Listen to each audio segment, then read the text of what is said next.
Are we? Good afternoon, everyone, and thank you for joining us for our All Things Aging Talk series. Once again, we're delighted to welcome Dr. Ann Kenny, a geriatrician and palliative care physician, who will be talking to us today about how to navigate the holiday season and healthy aging throughout it.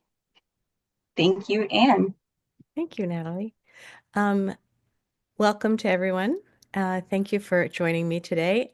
I I am going to be talking about how to stay healthy through the holidays. And today we're just going to touch on a few topics: diet and nutrition, physical activity, sleep and rest, disease prevention, and then mental health and relationships around the holidays.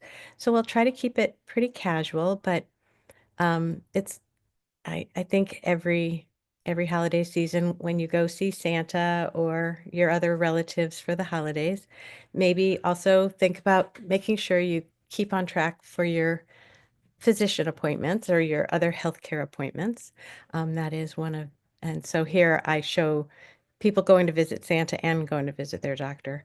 Um, but if one of the I'll go through some of my advice for enjoying the holidays and still honoring your health.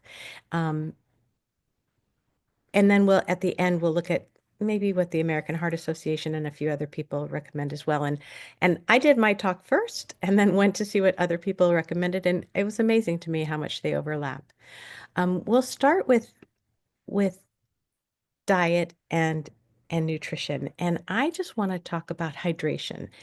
In this time of year, it's amazing to me how often when we get ourselves into trouble, it is because we are either busy or the heat has kicked in or that we're running around and we've lost track of staying hydrated.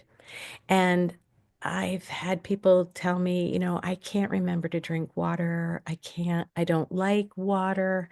And so when I say stay hydrated, it isn't as much to that one must drink water, but that we must make sure that the foods we eat and the things we're having include water.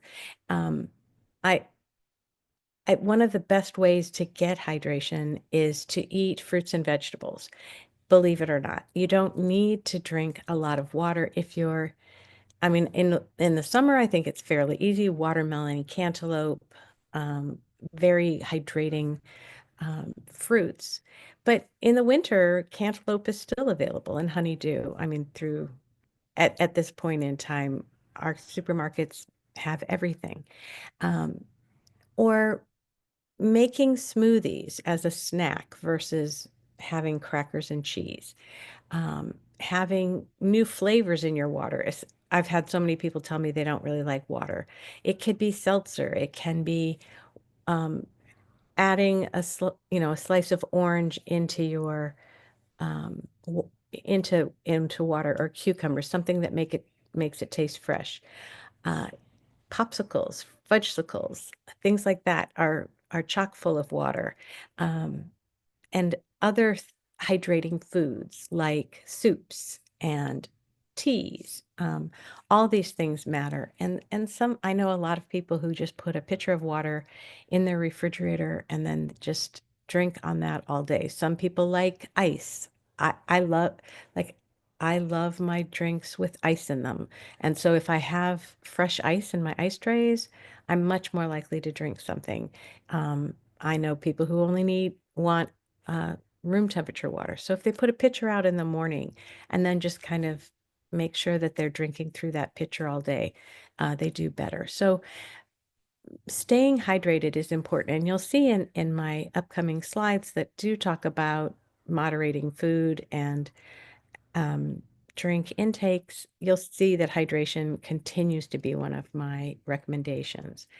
And when we go to these buffets, when every day on the calendar has another party, one, be grateful that that's what's coming up.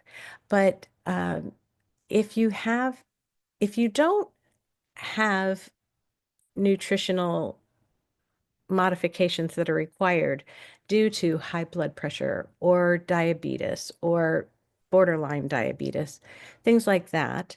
Um, this is the season to celebrate, and being careful isn't as important. But if you do have medical conditions that mean that you need to moderate your intake, there are tips that you can do. One, going to these events hydrated, because sometimes we're misinformed that we're hungry when we're actually thirsty. So if you go hydrated, you're less likely to overeat. Using smaller plates. So if they it's okay to go back for a couple plates if you start with smaller plates. Focusing on fruits and vegetables. And one of the things that I like to recommend to people is, if this is something you can eat anytime at all, if it's just a roll, if it's just, that can be put off till another day. It doesn't have to be on party day, so that you can be selective on what you eat. And that's what gets me to mindful eating. Um, Plan ahead. If you're going to something and you know that there's a special dish that you only get once a year, and for Thanksgiving, one of my children just said that they love the dressing I make, and they don't really like a lot of the other foods that we eat at Thanksgiving. And so their plate had a significant amount of dressing and not much else. And of course, this person doesn't have weight issues, and they just knew, I'm going for the dressing. I'm not going to go heavy on a lot of the other things. And they were happy. And that's the planning ahead. If you know there's someone is going to make something that is special for you. Um, this is also a season where, in my family, we have a lot of birthdays. All the birthdays are between now and the end of the year. And everyone gets their own special cake. Um, and one person gets a rum cake, which I make once a year for this person. And so once a year I get a slice of rum cake. I don't usually, there's somebody's birthday the day before, there's somebody's birthday 2 days after. I usually don't eat those cakes because to me, their cakes are not that special, but I love that I make rum cake once a year. And so I eat one piece of rum cake once a year. And so again, that's being planning ahead and being mindful. The other is to eat slowly and savor it. I I've heard that, most of our taste comes in that first bite. And so for me, I may just take off a bite of something, if cakes are being offered, I might just take a bite of cake. I won't take a whole piece of cake, and then really taste that cake, because I'm the type of person that can eat a whole piece of cake and then not remember a single minute of it. Um, but if I slowly eat it and savor it, and enjoy it, I'm much more likely to be able to get by with a bite of something that is delicious and potentially decadent, even if it's not, quote, on my diet or what I should be eating. And that's how I would recommend trying to portion control through this season. And again, eating something and then hydrating, and eating and hydrating will definitely minimize how much um, food goes in, and how much we can get away with, um, by making sure we're hydrated. The next thing that might be overdone during the holidays is drinking. It is recommended that as we age, we should only have one alcoholic beverage a day if you're a woman, and two if you're a man. That in uh, and that is for a host of reasons. So go on in the next slide. But when I say alcoholic beverage, not everybody understands what that means. But this slide gives us what one alcoholic beverage is, and they're not created equal. 12 ounces of a beer is equal in alcohol to a 5-ounce glass of wine, to one shot of hard liquor, or 1 shot of brandy or cognac, which is a fortified wine, um, versus 3 ounces of a cordial liqueur or aperitif. So you see that each of these things, based on their alcohol content, which you can see at the bottom of the slide, that beer has 5% alcohol, malt liquors, like a hard seltzer, has 7%. Wine is usually about 12%. Sherries or fortified wines somewhere around 17 to 24%, depending on cordial or aperitif, 40% for brandy and cognac, and 40% for hard liquors. And so these have to be modified based on what the alcoholic content of your drink of choice is. And um, it is considered, for women, 1 drink a day is considered okay. For men, 2 in a day as we age. And so at a party, this can become more difficult, because we're more likely to be offered more than 1 drink.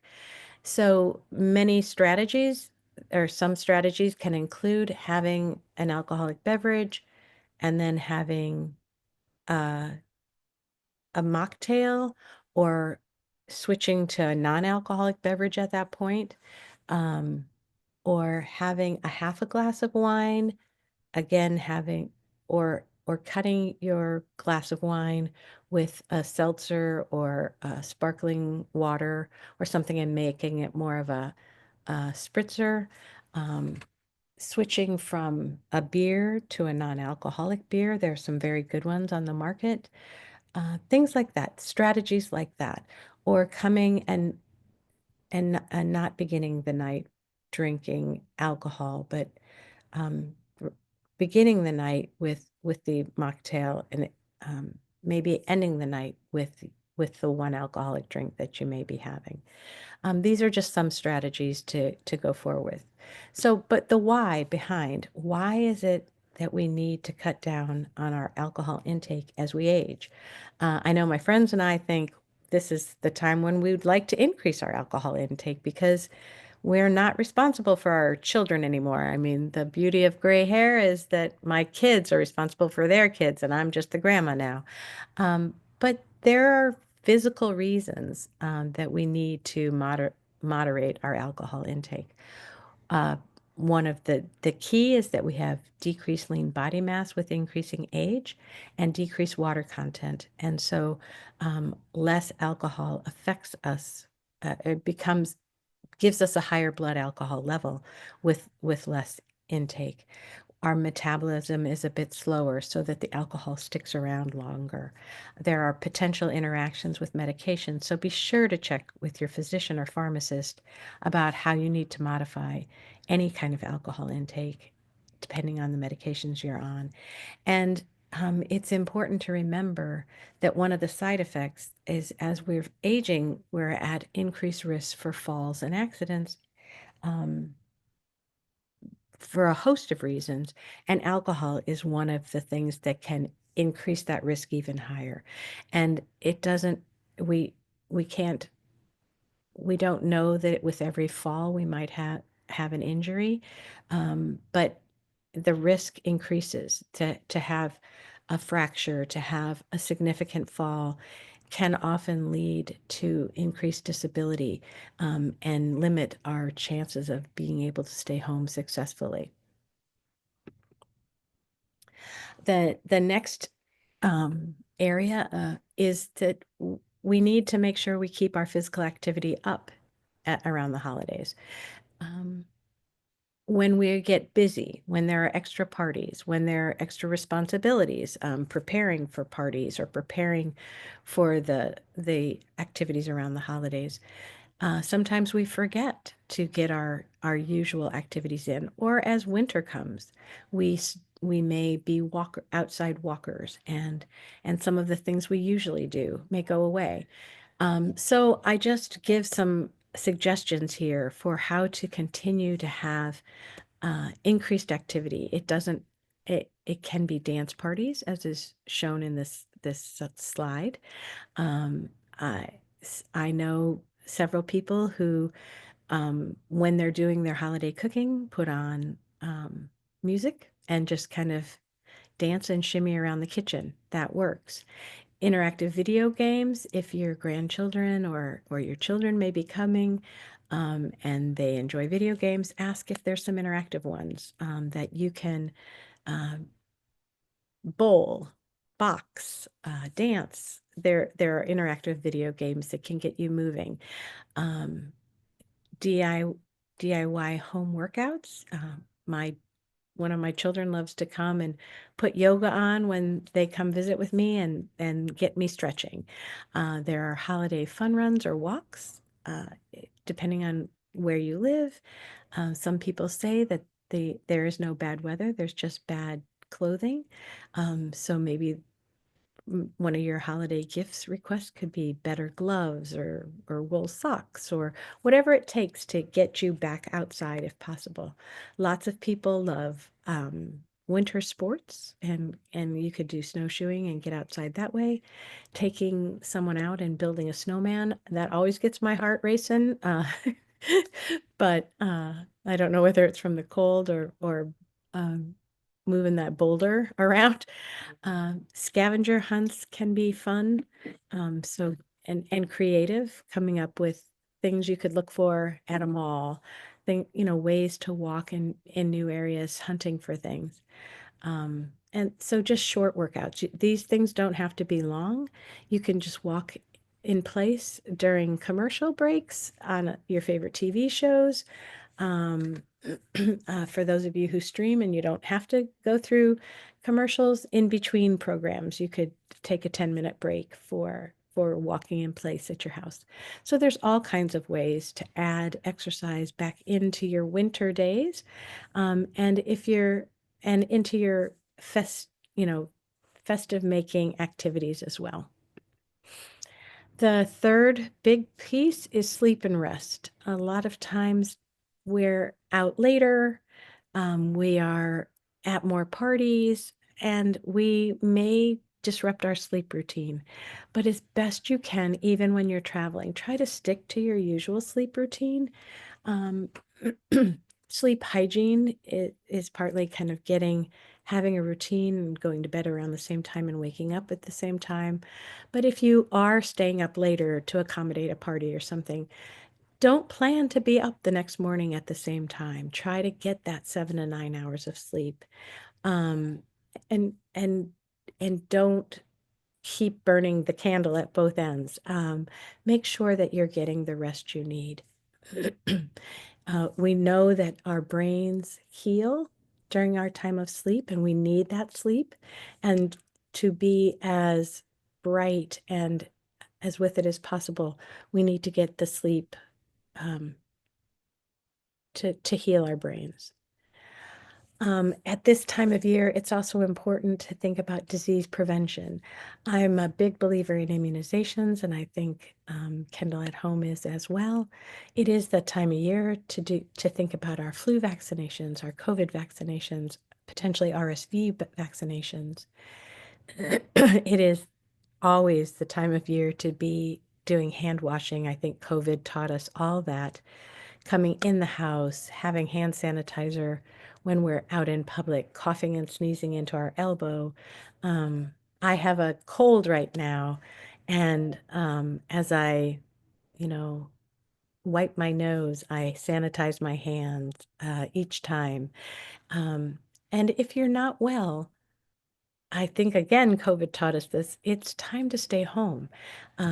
If you could say to somebody, I'm going to have to miss the party, I'm not feeling well right now, but ask them to give you a quick FaceTime call to have you be part of it. Or if you're going to miss a family event, another thing that COVID taught us is that we can be together while being apart. And so think about staying home, taking better care of yourself, um, making sure that you're not spreading um, sicknesses, and but still participating when you can. And then finally, um, the last piece is the mental health and relationships. Um, at this time of year, a lot of people can feel quite a bit of stress and they can feel a lot of angst about family get-togethers. We don't always get to um, plan or choose our family. And there may be stress and strife that's along with that. So try to make sure that you're selective and spend quality time with family members. It doesn't necessarily have to be quantity time. I have a friend who realizes when she's home for the holidays that the stress of staying at the family home and not having breaks from that is too much for her. And so it took it took a couple tough conversations, but she stays at an Airbnb near her family home and takes breaks, comes later in the day and leaves a bit earlier and takes better care of herself and spends that quality time, or invites one sibling over to her Airbnb at a time just to modulate that stress and the strain around some of that. And I know that that won't work for every family, but it can be beneficial. And so there I I bring up some tips for managing stress during the holidays. And that first, I think setting those realistic expectations about your holiday plans is what I was trying to get at. Um, that things may have been handled the same way for years and years, but they could be modified to improve the way you're feeling about it. You have to you're the one that needs to take the best care of your own physical and mental health. And people may give you pushback, but only you know what you need. Only you know what you can tolerate. And so do that. And maintaining, again, um, I've heard tell just today in a meeting about the stress that one person may put pressure on someone else to partake in a not healthy, balanced diet during the holidays. But they do have the power and the choice to say no, thank you, and to bring their own food if they so choose, to bring their own entertainment, um, to prepare before going to someone's house if you know that you need something that won't be there, bring it. Um, Rely on your support system. Know who your safe people are, who you can talk to and stress, de-stress around. Whether that be finding time to yourself, taking a little bit of time out on a porch, away from a crowd, whatever it takes. I personally practice meditation every day. Some people pray every day. Other people do Wordle every day. Whatever it takes for you to ground and find kind of a centered place before you go into what you might consider a stressful situation. Um, I definitely believe in finding some time in nature and some sunshine. Those things are crucial. We've talked about them on other talks. And if you're having a very difficult time, please check in with your healthcare provider to get any of the help you need. Gotta go get my ears. And so those were my big tips for the holidays, to go through all those. And so I looked to see what the American Heart Association said, and they said to know symptoms of heart disease and take action if anything comes up, and I agree with that completely. And so if you're feeling like you're having shortness of breath or chest discomfort, um, know to call your healthcare provider and take care of those symptoms.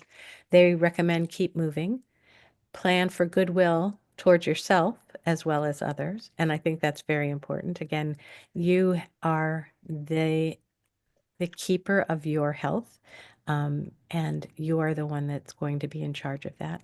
And it's okay to ask for what you need for yourself and take care of it. Celebrate in moderation. That's what we talked about earlier.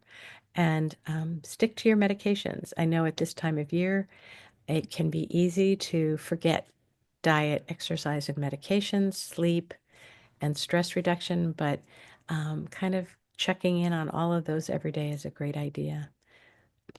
And finally, here's another check, and they're very similar. One, prioritize your health. And so that means taking care of yourself, mind, body, and spirit. Don't skip your doctor's appointments. Don't skip your medications. Don't skip your exercise, whatever you do to take care of yourself. Stay active. Find time to keep moving during the holidays. You don't always have to be at someone's party. This one talks about hydration, and I know that's how I started, that we need to always make sure that we're staying hydrated at this time of year where in much of the country we have the heaters on, or where the air is dry now. It's even more important to be getting the hydration to keep up with how we might be losing that just in our home environment. The hand hygiene, hand washing as you come in and out of the house, hand washing as you sneeze or cough, before meals. Again, hand washing, very important. Prioritizing sleep. Again, this recommendation was something I said. Ensure you're getting adequate rest. It's good, I said, for maintaining mental health. This says also for your immune system. And then managing stress. I think that having some kind of grounding, whether that be sitting in quiet contemplation, journaling before you go to a party, journaling when you come back to process anything that may have come up. So these are my recommendations. These are similar to recommendations that others have made. And that's how I think we should stay healthy for the holidays. So I'm happy to take any questions or comments, any suggestions for how other people manage these holidays, but those are some of my suggestions. And I know that was fairly quick, but we do try to spend some time with questions and answers if we can. Natalie, do you have anything that you wanted to?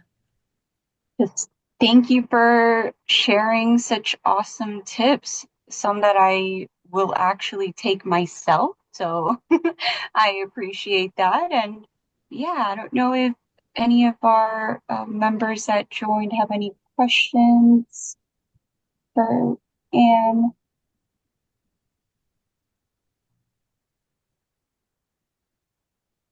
I see some beautiful decorations for the holidays, which is one thing I was going to do later today. Start my decorating,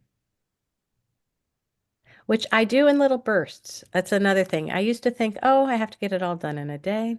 Nah, I don't. I can, much like savoring a piece of cake, I can do it in little bursts and enjoy it each day.